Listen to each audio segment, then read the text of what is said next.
14-year-old Emily Pike was brutally murdered earlier this year, but long before that, she was allegedly sexually assaulted. The Bureau of Indian Affairs conducted an investigation, but closed the case due to insufficient evidence. Family members believe Emily would still be alive if that case was prosecuted.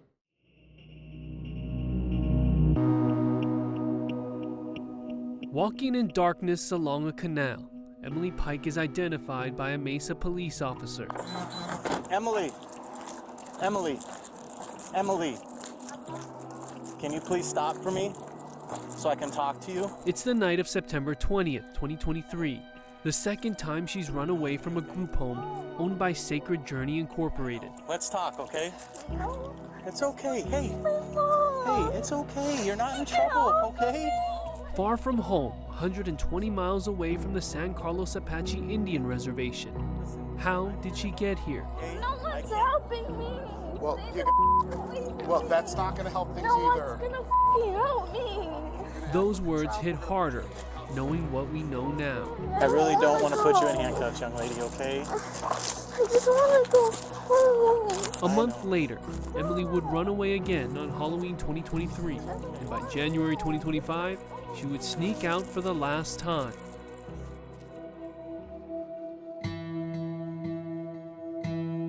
Emily's aunt, Carolyn Bender, remembers finding out when her niece wasn't living on tribal land anymore. It's very upsetting. It makes me angry. We didn't know about it until I started calling, asking everyone, my mom, my dad, my brothers, my sister, hey, did you guys know that Emily was in the group home? Emily was in custody of her tribe and ultimately placed in a Mesa group home licensed by the Department of Child Safety. She reported being sexually assaulted on the San Carlos Apache Reservation. In May 2025, the tribe's chief, Elliot Sneezy, answered to Arizona lawmakers about the strain his officers face covering 1.8 million acres of land where 17,000 tribal members live. Emily's 911 call was transferred to the Game and Fish Department. To the best of my knowledge, part of the reason why that call was given to the Game and Fish Department to locate her because it was in a rural area, a very desolate area, and Game and Fish is the experts on locating people in those type of areas. Now, do we respond to some of those areas? Yes. However, looking at calls, we were also busy. As I mentioned, we cover a lot of area, and I think at the time we only had about 22 police officers. No one has been charged in Emily's assault. Ultimately, the path to her leading to a group home almost seemed like she was punished for being victimized. And I find that absolutely abhorrent. Even after Emily ran away from Sacred Journey multiple times, DCS indicated the agency had no record of her. Here's Catherine Patak, 2 weeks after being confirmed director of DCS. When a child is living on tribal land and either eligible for enrollment or enrolled in a tribe, the tribe has exclusive jurisdiction. The state can't come in and tell them what to do with their children. Jurisdiction is the key term and what leads to disconnect, according to Arizona lawmakers and tribal leaders.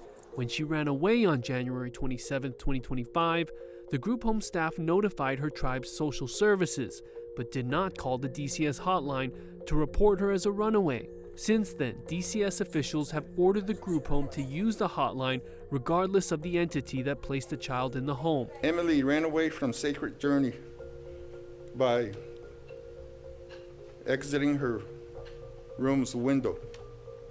The alarm on the window had been disabled. Weeks later, on February 14th, a gruesome discovery was made.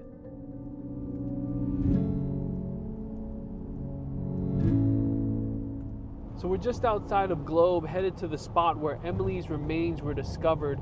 We know this is a very wooded and remote area, and we're going to talk to Emily's uncle. This is a tough place to come because my brother's baby was dumped here like she was a piece of trash, like she didn't matter. And it hurts that somebody hated her, disliked her that much to just do what they did to her. We're 100 miles away from where Emily was last seen in Mesa.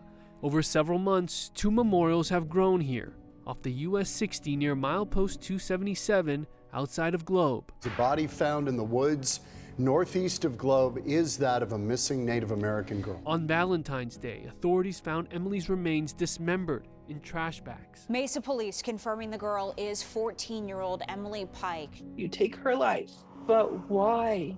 Why go as far as taking her body apart?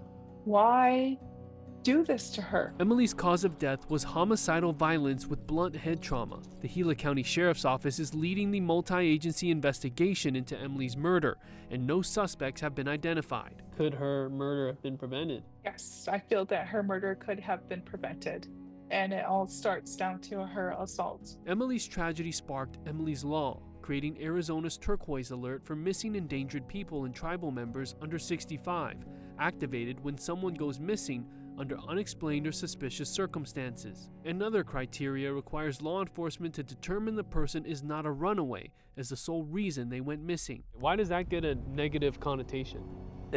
When they say runaway, the response isn't heightened like the way missing is.